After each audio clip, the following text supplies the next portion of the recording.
methods. These are a set of tools and processes used to ensure that sensitive data is not lost, misused, or accessed by unauthorized users.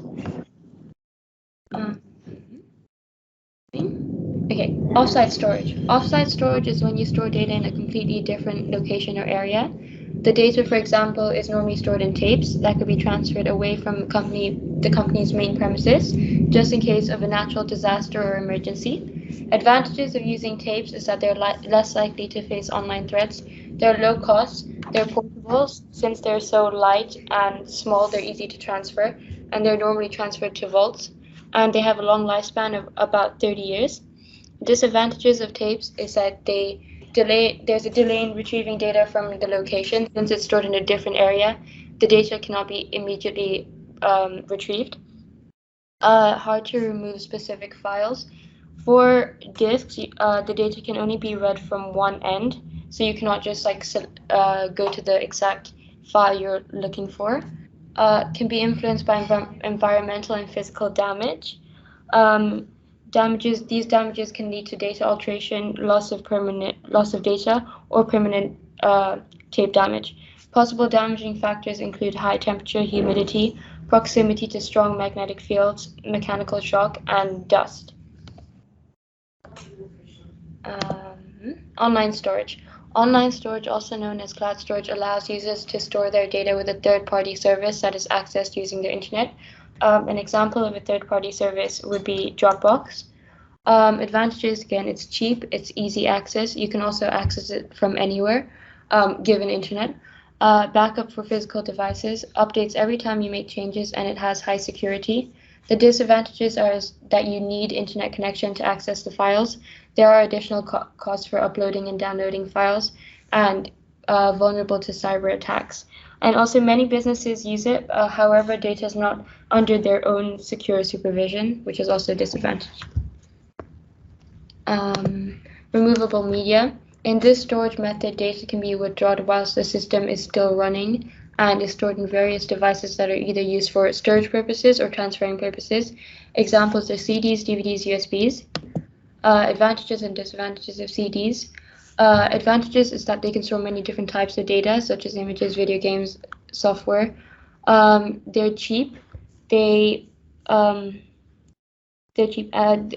a very low manufacturing cost, and therefore can also be produced in a large amount. They're portable, and they have permanent storage.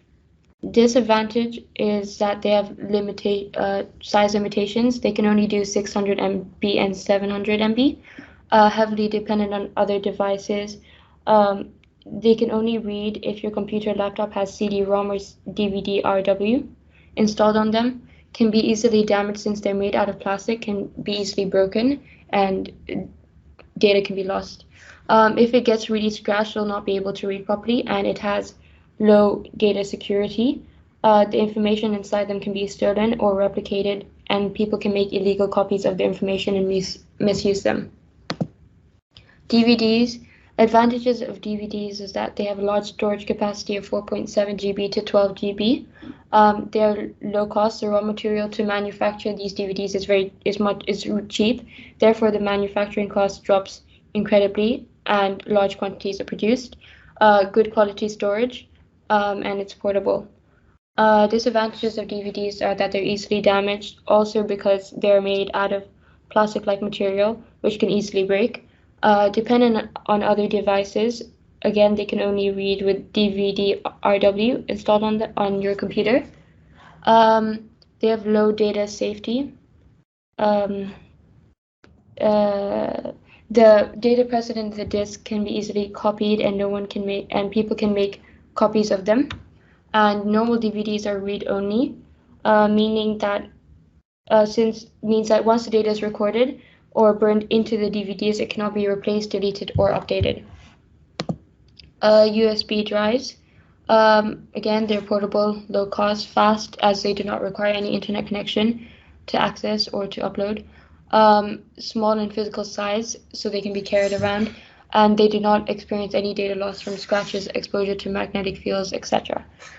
Disadvantages, since they'll have a small size, they're easily lost, and they don't have an unlimited lifespan. Security weakness in form of encryption and mechanical damages can occur, but they're very unlikely. What is it? Okay. Redundancy. Wait, I think I missed this slide. Failover system. Failover system is a backup mode that automatically switches to a highly effective and reliable backup system if the primary system shuts down or fails. Failover system can do the following: protect your database during system or even maintenance failure. For example, if the main server on-site suffers a hardware failure, the backup server can immediately take over hosting responsibilities without manual input. Allow maintenance jobs to run without being supervised.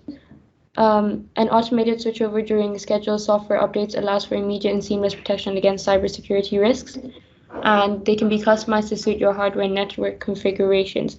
While maintaining a database, an administrator can not only have an A/B system of 2 servers, but it can also have a cloud server as well to allow for full on-site troubleshooting, repair, and updating, all without connectivity issues. Redundancy.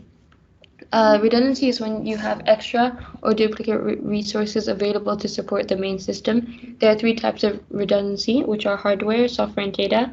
For hardware, for example, instead of having only one power supply or one network card, a system can have 2 of each. Some organizations use 2 identical hardware setups, allowing them to switch between the 2, which is called parallel setup. There is also a redundant array of independent disks. This automatically makes copies of any new or changed data using several hard disks. If one or more of the disks goes wrong, the data could still be safely exist on another one. Software. A system can use redundant software in case the main program fails. If one of the program goes wrong, the system can carry out its operations on the other program. And data. Redundant data. These are copies of important data that are stored in case the original copies become unavailable.